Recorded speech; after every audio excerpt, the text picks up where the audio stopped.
Episode में हमें दिखाया जाता है कि जैसे ही सुजाय अंदर जाता है तभी उसे झाओ हू का स्पिरिट सेंसर बजने लगता है और उसे पता चल जाता है कि सुजाय कल्टीवेटर है और वो एनर्जी रिफाइनिंग स्टेज के लेवल 9 पर है। तभी देखकर वो सोच में पड़ जाता है कि जब मैंने पिछली बार यहाँ चेकिंग की थी तो ये बच्चा बिल्कुल नॉर्मल था और उसका टैलेंट भी पुअर था, लेकिन अब ये एकदम से 9 स्टेज पर कैसे पहुँच गया। जरूर यहाँ कोई गड़बड़ है और ऐसा सोचकर वो सुजाय पर शक करने लगता है। फिर वो सोचता है कि स्पिरिट डिटेक्टर अलार्म किसी भी कल्टीवेटर को 100 मीटर रेडियस में ढूंढ सकता है, लेकिन जब सुजाय उसके बहुत पास आया तभी इस अलार्म ने उसे डिटेक्ट किया था। तो कहीं सुजाय कोई कंसीलिंग टेक्निक का यूज तो नहीं कर रहा। उसके बाद वो अपने साथियों को सुजाय के बारे में बता देता है और उन पर नजर रखने को कहता है। तब श्रिम्प सुजाय को अपने स्पिरिचुअल सेंस से सेंस करता है, लेकिन उसे तब सुजाय के पास से कोई भी पावर फील नहीं होती। ये बात झाओ हू को बताता है। झाओ हू सुजाय पर नजर रखने के लिए उसके पीछे पीछे चल रहा होता है। वहीं सुजाय अब अपने घर के बाहर खड़ा होकर गेट खुलने का वेट कर रहा होता है, लेकिन शेन मेंगजू गेम में बिजी होती है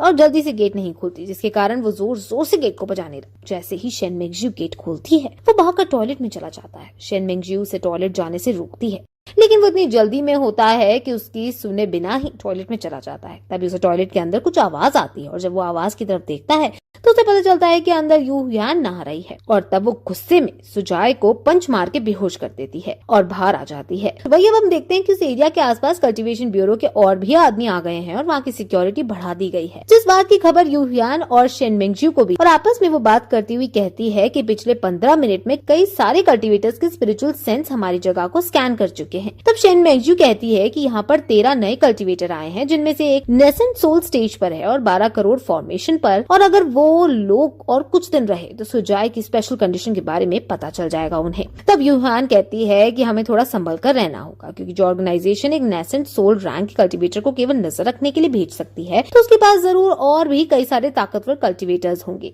तब यूहान शेन मेंगजू से सुजाय को एक नई टेक्निक एनर्जी कंसीलिंग स्पेल सिखाने को कहती है, जिससे वो अपने ऑरा को छुपा सकता है और किसी को भी उसकी पावर्स के बारे में पता नहीं चलेगा। इस पर शेन मेंगजू थोड़ा सोच में पड़ जाती है, क्योंकि ये टेक्निक उनके सेक्ट की सीक्रेट टेक्निक है, लेकिन आखिर में वो इस बात पर मान जाती है। तभी सुजाय भी वहाँ जाता है और उसे थोड़ी देर पहले का कुछ भी याद नहीं होता। तब शेन मेंगजू सुजाय को वो टेक्निक सिखाती है और जब सुजाय उस टेक्निक को करने की कोशिश करता है तो वो पहली बार में ही सफल हो जाता है, जिस पर शेन मेंगजू को फिर से विश्वास नहीं होता। वहीं दूसरी तरफ हम देखते हैं कि उनके अपार्टमेंट की तरफ एक सुपर बाइक आकर रुकती है और उस पर से कल्टीवेशन ब्यूरो की ऑफिसर मिस क्यूई उतरती है और वहाँ खड़े होकर अपने आदमियों से रिपोर्ट मांगती है। तब झाओ हू से बताता है कि आज उन्हें इस जगह पर एक कल्टीवेटर मिला था और फिर सुजाय के बारे में इतनी सारी जानकारी मिस क्यू को देते हैं। वो उसे बताता है कि कैसे सुजाय 3 बार टेस्ट में फेल हुआ था, फिर भी वो अब एनर्जी गैदरिंग की 9 स्टेज पर है और स्पिरिट डिटेक्टर ने भी उसे तभी डिटेक्ट किया था जब वो काफी पास आ गया था। उसके बाद शाहू मिस क्यू से पूछती है कि क्या वो लोग सुजाय को मार दें, जिस पर मिस क्यू कहती है कि हम किसी कल्टीवेटर को मारकर रूल्स नहीं तोड़ सकते और यहाँ पर बहुत सारे सेक्स हैं, क्या पता सुजाय किसी सेक्ट का वॉन्डरिंग डिसाइपल हो, और अगर ऐसा नहीं है तो मतलब वो रोग कल्टीवेटर्स में से है जो किसी भी सेक्ट से जुड़े नहीं होते और अपनी मेहनत से कल्टीवेटर बनते हैं। अगर ऐसा है तो हमें सुजाय को अपनी टीम में शामिल करना चाहिए और उससे पूछना चाहिए कि क्या वो अपने देश की सेवा करना चाहता है। ये सब ऑर्डर देने के बाद मिस क्यू सोचने लगती है कि ये लोग काफी टाइम से यहाँ हैं और फिर भी इन्हें ये मिस्टीरियस एनर्जी के बारे में कुछ भी नहीं पता चला, तो क्या उस एनर्जी का कॉज यहाँ नहीं है। और आजकल काम भी बहुत बढ़ गया है क्योंकि डीमन सेक्ट फिर से यहाँ गया है और अब हम ज्यादा देर तक स्पेशल टीम को इस जगह पर नहीं रख सकते। इसके बाद हम देखते हैं कि सुजाय अपने कल्टीवेशन में बिजी हो जाता है। तब यूहान शेन मेंगजू से कहती है कि सुजाय के साथ कुछ दिक्कत है। तब शेन मेंगजू उसके बारे में पूछती है और वो उसे बताती है कि जिस हिसाब से सुजाय एनर्जी एब्जॉर्ब कर रहा है वो अब तक की जितनी एनर्जी एब्जॉर्ब कर चुका है उस हिसाब से अब तक सुजाय को अपनी कोर बना लेनी चाहिए थी, लेकिन उसके दैंतियन में अभी तक कोर बनने की स्टार्टिंग भी नहीं हुई है। तब यूहान कहती है कि हो सकता है ये स्टार स्प्रिंग की वजह से हो सकता है, क्योंकि स्टार स्प्रिंग के मिलने से पहले सुजाय एक आम आदमी था और कल्टीवेट नहीं कर सकता था, तो इसी कारण ये हमें ज्यादा पता नहीं लग पाया है। लेकिन स्टार स्प्रिंग किसी का टैलेंट चेंज करने के अलावा भी बहुत कुछ कर सकता है। तो वो शेन मेंगजू से पूछती है कि क्या उसे याद है जब वो स्टार स्प्रिंग के लिए लड़ रहे थे तब क्या हुआ था। तब शेन मेंगजू से बताती है कि उस टाइम पर सब लोग स्टार स्प्रिंग की सीक्रेट रीम में घुसने के लिए लड़ रहे थे, लेकिन तभी वो रीम एक्सप्लोड हो गई थी और उसमें से बहुत ज्यादा स्पिरिचुअल पावर निकली थी और स्टार स्प्रिंग को लेकर उस रीम से गायब हो गई थी। तब यूहान कहती है कि स्टार स्प्रिंग की स्पिरिचुअल पावर किसी भी रीम को तोड़ सकती है, इसलिए वो कहीं भी एनर्जी एब्सॉर्ब करके उसे रिफाइन कर सकती है और इसी कारण कारण से स्टार स्प्रिंग में बहुत सारी एनर्जी है और जब स्टार स्प्रिंग सुजाई के साथ मर्ज हुआ तो उसने सुजाई को अपनी एनर्जी एब्जॉर्ब करने के हिसाब से चेंज कर दिया और अब जब सुजाई कितनी भी एनर्जी एब्जॉर्ब कर ले वो हमेशा कम ही रहेगी क्योंकि स्टार स्प्रिंग सारी एनर्जी को रिफाइन करके ही एब्जॉर्ब करेगा और सुजाई को नॉर्मल कल्टीवेटर से कहीं ज्यादा एनर्जी एब्जॉर्ब करनी होगी। जिसे सुनकर शेन मेंगजू कहती है कि ये तो अच्छी बात है क्योंकि इससे सुजाई और भी ताकतवर बनेगा। तब यू ह्यूआन गुस्से में उसे बताती है कि हमारे पास अब केवल 100 स्पिरिचुअल स्टोन्स बचे हैं और बाकी के स्टोन्स को सुजाई एब्जॉर्ब कर चुका है तो हम आगे उसकी मदद कैसे करेंगे। जिससे सुनकर शेन मेंगजू भी टेंशन में आ जाती है और कहती है कि कल्टीवेटर को कोर फॉर्म करने के लिए 100 स्पिरिचुअल स्टोन्स की जरूरत पड़ती है लेकिन सुजाई 1000 स्टोन्स को एब्जॉर्ब कर चुका है फिर भी इसकी कोर अभी तक नहीं बनी है। तभी सुजाई भी अपनी कल्टीवेशन से खड़ा होता है और दोनों को हेलो करता है लेकिन वो उसे इग्नोर करती हैं। तभी सुजाई के गेट पर कोई नॉक करता है। जब सुजाई गेट खोलता है तो वहाँ शाओ हू खड़ा होता है जिसे देखकर शेन मेंगजू और यू ह्यूआन छुप जाए। तब सुजाई जाओ हू से उसके आने का कारण पूछता है लेकिन जाओ हू उससे कहता है कि क्या तुम मुझे अंदर नहीं बुलाओगे। जिस पर सुजाई उसे कहता है कि तुम्हें जो भी काम है बाहर से ही बताओ। तब जाओ हू उसे अपनी आइडेंटिटी बताता है कि वो कल्टीवेशन ब्यूरो से है लेकिन तब भी सुजाई उसे अंदर आने से मना कर देता है। तब जाओ हू कई तरीकों से अंदर आने की कोशिश करता है लेकिन हर बार सुजाई उसे मना कर देता है और गेट बंद कर देता है।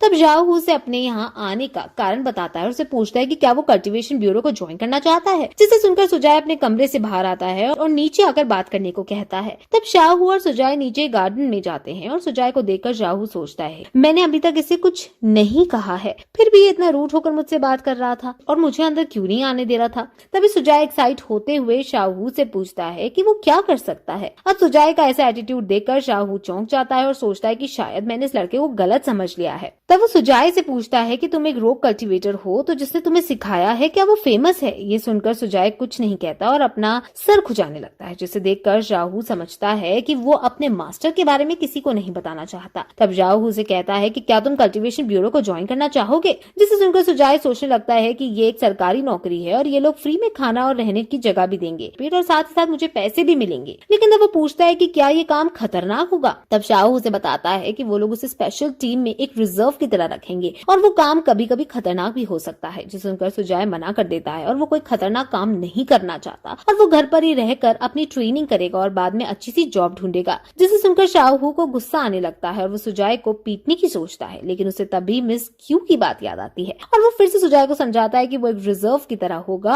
और उसे कोई खतरनाक मिशन नहीं दिए जाएंगे। उसका मेन काम बस कल्टीवेट करना और उन लोगों की स्ट्रेंथ बनना होगा लेकिन फिर भी उसकी सैलरी एक्टिव एजेंट्स के बराबर ही रहेगी। तब सुजाई उसे सैलरी के बारे में पूछता है तो शाओ हू से बताता है कि उसकी स्टार्टिंग सैलरी $1,00,000 हो और साथ ही साथ उसे बोनसेस भी मिलेंगे। जिसे सुनकर सुजाई जल्दी से हाँ कर देता है और खुद को उनके डेटाबेस में रजिस्टर करवा लेता है। तब शाओ उससे कहता है कि अब तुम हमारी स्पेशल टीम का एक हिस्सा हो और बाकी लोगों की तरह तुम्हें भी अपने लिए कोड नेम रखना होगा। तब सुजाई जाहू से उसका कोड नेम पूछता है तो वो उसे बताता है कि उसका कोड नेम टाइगर है। उसके बाद जाहू से कम्युनिकेशन वॉच देता है और स्यूस कहता है कि कल तुम इस वॉच को लेकर हमारे बेस पर आ जाना, वहाँ तुम और भी लोगों से मिलोगे और तुम्हारे कुछ टेस्ट भी होंगे और वहीं तुम्हें तुम्हारा कोड नेम दिया जाएगा। वहीं उसके बाद हम देखते हैं कि वो तीनों मॉन्क अभी भी अपनी जर्नी पर हैं और छोटा मॉन्क फिर से अपने मास्टर से कहता है कि ये जर्नी कब खत्म होगी और उसे अब भूख लगी है। जिस पर उसका मास्टर कहता है कि बस अब ये जर्नी खत्म होने वाली है और हम जल्दी ही कुछ खाएंगे। फिर से वो बात करते हैं कि कैसे पिछले कुछ गाँव में उनका एक्सपीरियंस अच्छा नहीं था और वहाँ उन्हें खाना भी नहीं मिला। तब बीच वाला मॉन्क कहता है कि ये सब मास्टर की वजह से हुआ है क्योंकि उन्होंने एक लड़की को आंटी बोल दिया और जिस कारण से उन्हें उस गांव से भागना पड़ा था और अगले गांव में उन्होंने कुत्ते को ठीक करने के चक्कर में उसे ज्यादा स्पिरिचुअल एनर्जी दे दी जिससे वो कुत्ता मर गया था और उस कुत्ते के ओनर ने हमारा काफी दूर तक पीछा किया था और हमें पैसे हमसे पैसे भी मांगे थे, इसलिए अभी तक कहीं भी हमें खाना नहीं मिला है। तभी छोटा वाला मॉन्क कहता है कि आगे एक जंगल है और वहाँ हम कुछ जानवरों को पकड़ सकते हैं। तब उनके मास्टर कहते हैं कि हम सब मॉन्क्स हैं और हम किसी को मारकर नहीं खा सकते और वैसे भी हमारे टीचर कहते हैं कि जब गॉड तुम्हें रिस्पॉन्सिबिलिटीज देता है तो वो उसे पहले बहुत सी कठिनाइयां देकर परखता है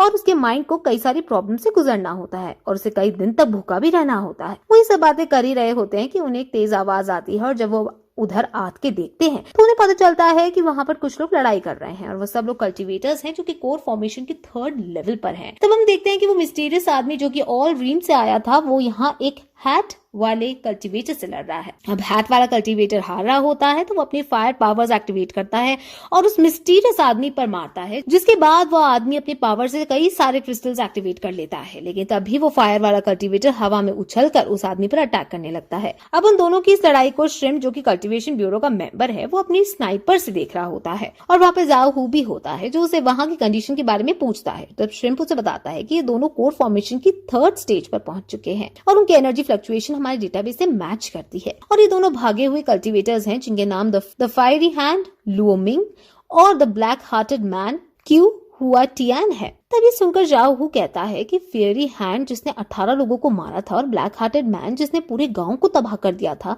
अच्छा हुआ हमें यहीं मिल गए। तब वो आगे कहता है कि हम इन्हें कई सालों से ढूंढ रहे हैं और ये अब हमारे हाथ लगे हैं और इन्हें हम ऐसे नहीं जाने देंगे। जिसके बाद वो अपने साथियों को 3 मिनट में अटैक करने को कहता है, जिसके बाद वो सब लोग अपनी फॉर्मेशन बनाने लगते हैं। अब वो दोनों कल्टीवेटर लड़ ही रहे होते हैं कि तभी उनके बीच में एक स्टाफ आती है और उन दोनों को लड़ने से अलग करती है। तब हम देखते हैं कि उन मॉन्क्स में से एक यंग मॉन्क ने वहां आकर उनकी लड़ाई रुकवाई है और वो उन दोनों से कहता है कि वो काफी टाइम से ट्रैवल कर रहा है और ठीक हुआ है, तो क्या वो दोनों उसे कुछ खाने को दे सकते हैं। जिसे देखकर वो दोनों कंफ्यूज हो जाते हैं और कहते हैं कि इतनी रात को जंगल के बीच में ये खाना मंगवाने वाला कौन है, और वो उसका मजाक बनाते हैं। तब वो मॉन्क अपना ऑरा रिलीज करता है, जिससे वो दोनों कल्टीवेटर थोड़े चौकन्ने हो जाते हैं और कल्टीवेशन ब्यूरो के लोग भी उस ऑरा से इंटिमिडेट हो जाते हैं।